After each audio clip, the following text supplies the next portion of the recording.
Hello, I'm Tom Wilkinson, and welcome to the Thinking in English podcast, a podcast aimed at intermediate to advanced level English learners.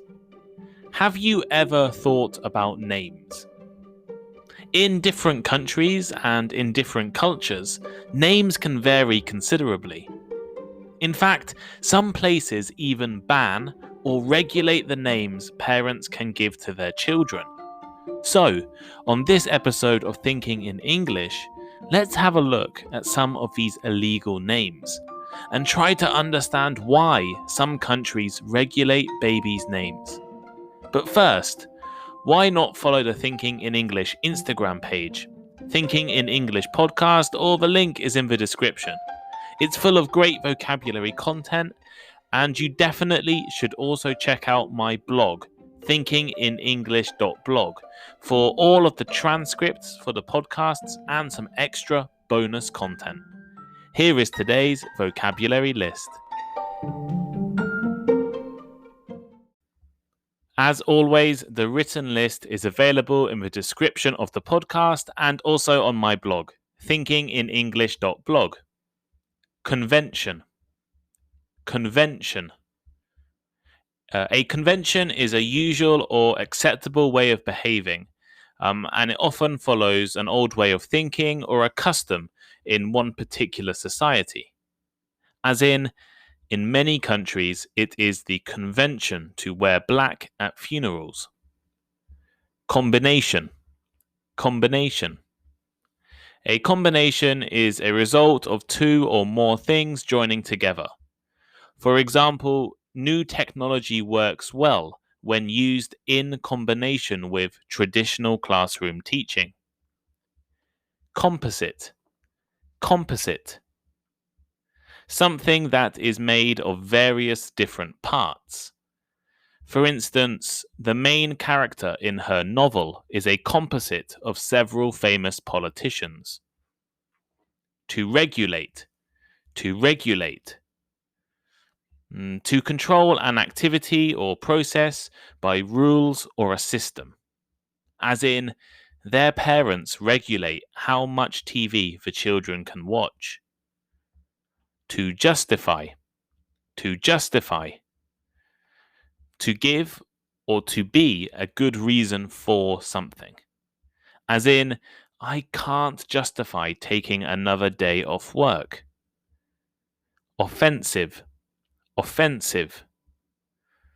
Something that makes people upset or hurts feelings, often due to being rude or showing no respect.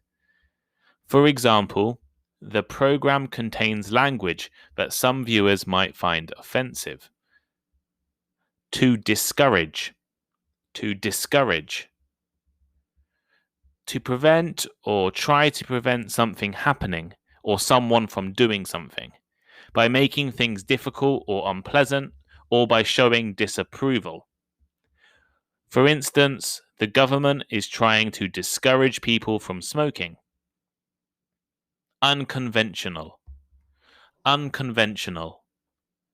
Different from what is usual, or from the way most people do things. For example, I had an unconventional childhood.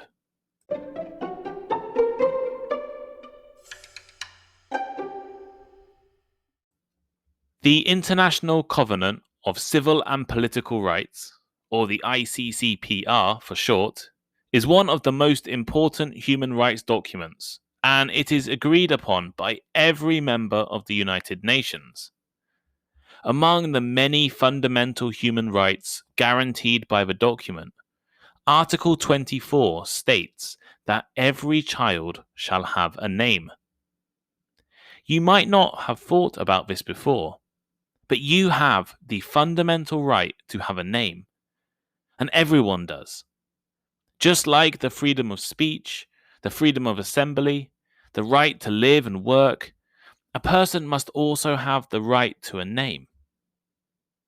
The idea of having a name may be simple, or may seem simple to you, but naming conventions actually vary considerably between different countries and cultures.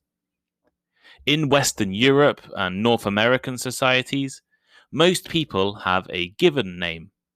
sometimes called a first name, a forename, or a Christian name, in combination with a surname, also known as a last name or a family name. So, for example, my given name or my first name is Tom, and my family name is Wilkinson. People may also have middle names, but these are not often used unless their first name is overly common or there is some other personal reason. In other cultures, children may be given numerous names when they are born, all of which are equally important. For example, in Costa Rica and many other countries, children within the same family may be given the same first name, which means that middle names become increasingly important and needed in everyday speech. For example, if all of your cousins have the same family name as you, but also the same first name as you, you would need to use your middle names to distinguish between the different cousins.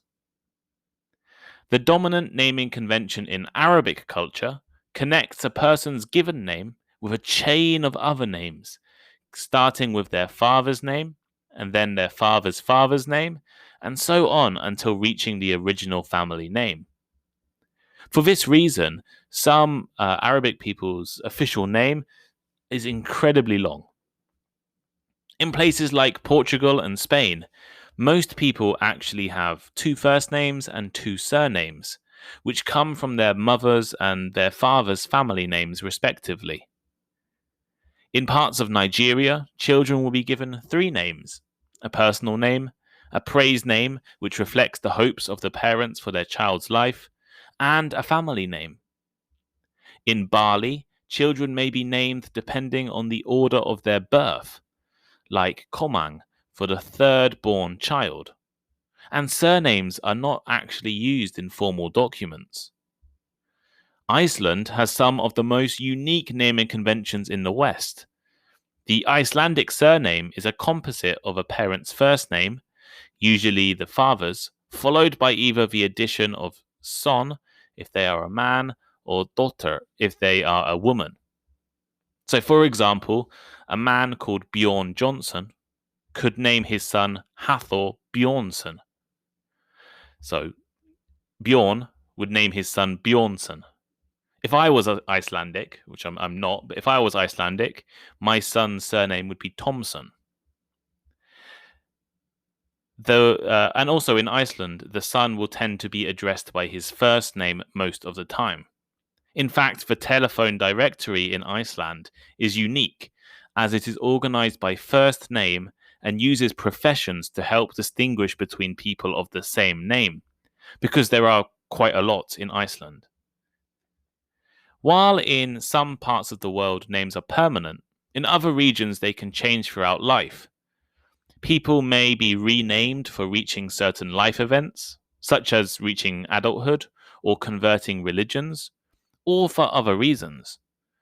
One of the more famous examples of people changing names comes from China, where it is common for people to choose a Western name at school, university, or work. Names in Asian countries tend to be written with the family name first, and sometimes people are addressed primarily with their surnames. Nicknames can also be essential in other parts of the world. I have some Thai friends who tend to use a short nickname, which is actually used far more than their real first names. I've not by any means mentioned every single culture or country in the world. So if you have any unique naming conventions in your country, please reach out and let me know. But as we can see, names vary a lot around the world. Although there are a few isolated tribes, often in the Amazon rainforest, that do not actually use personal names, at least not in the way that we would understand, names are almost universal, and they are guaranteed by human rights documents. However, just because you have the right to a name does not mean that you can choose any name you want, or that you can give your children any name you want. Some countries regulate names, and they can actually be quite strict. Let's have a look at why some countries have strict rules around what names you can give, and talk about a few examples.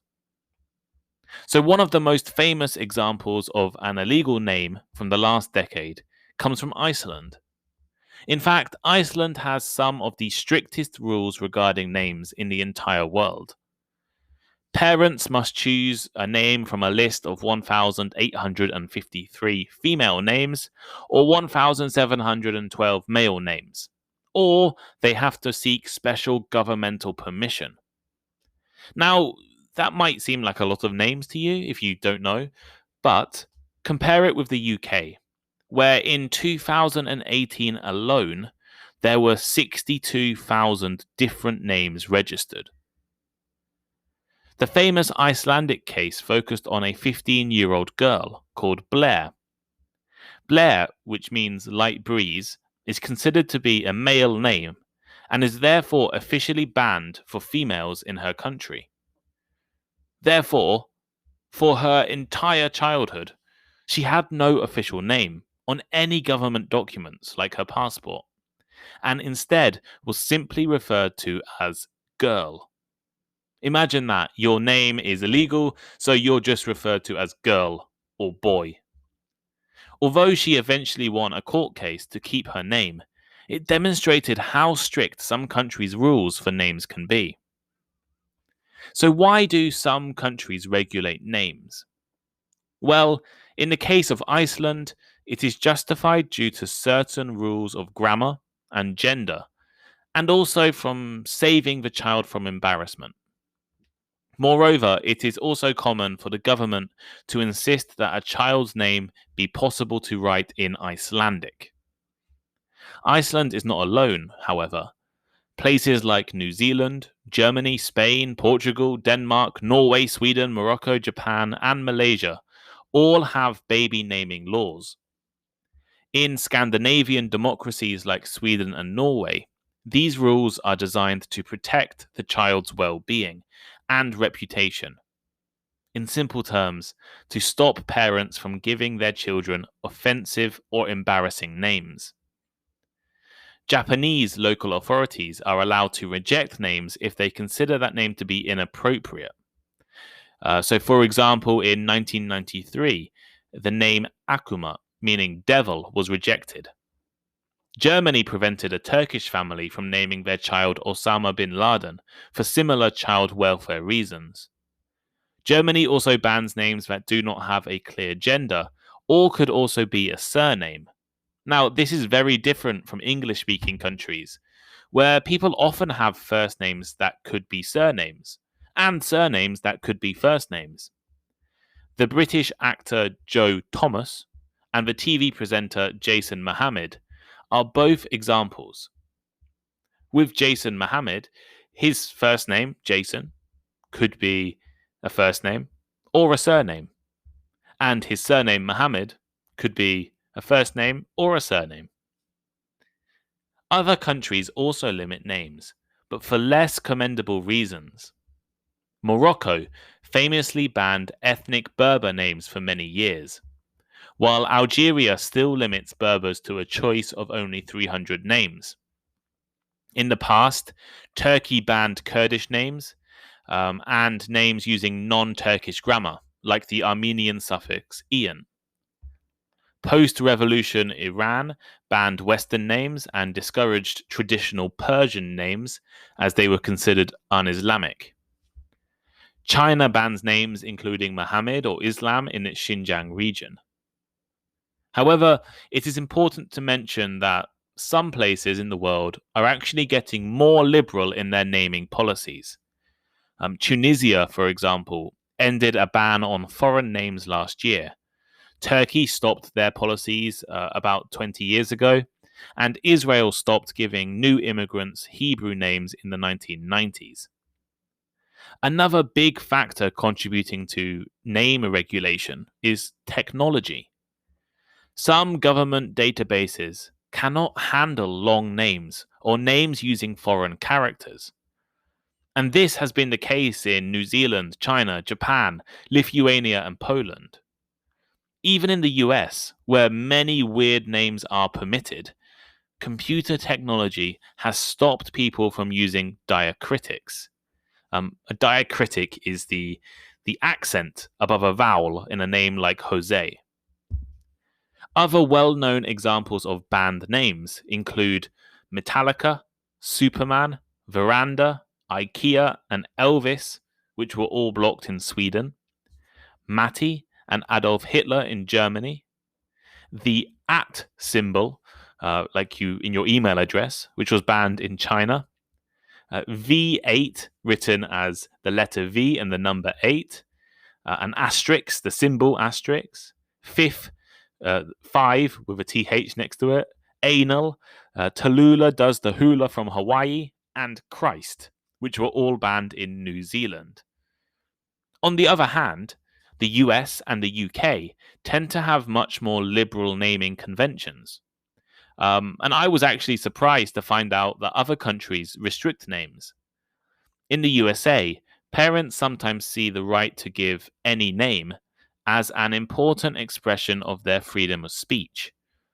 While it is often thought that weird names are a modern thing, popularized by celebrities giving their children strange names, like Gwyneth Paltrow's daughter is called Apple, this is not the case. In the 19th and 18th centuries, American records show people were named King's Judgment, Noble Fall, and Cholera Plague. There have actually been 20 people named Noun, 458 people named Comma, 18 people named Period, and only one person named Semicolon in US history. Elon Musk recently, I think a few years ago now, named his child a strange combination of numbers and characters, which I cannot pronounce, and I don't know how to pronounce. A lot of parents say that they want their kids to be unique, but children with unusual names tend to get a lot of abuse at school. Here is today's final thought. This episode of Thinking in English has looked at names, and in particular illegal names. Some countries choose to regulate the kinds of names that their citizens and residents can give to their children. This may be out of concern for the child's well-being, technological reasons, or even political rivalries. I believe that, in most cases, parents should be free to choose the name they want for their children. As long as the name is not offensive, like using the name of a terrorist or a Nazi dictator, I think it is actually good to have a diversity of names. In countries like Iceland, or in the past in Morocco or Saudi Arabia, where there were regulations that you needed to have a national name, a name that reflects your national identity, I don't think this is necessarily a good thing, because our countries are increasingly diverse, and so our names should be too. How about you? What do you think? Do you know anyone with a weird, unconventional, or untraditional name? If you do, reach out and let me know.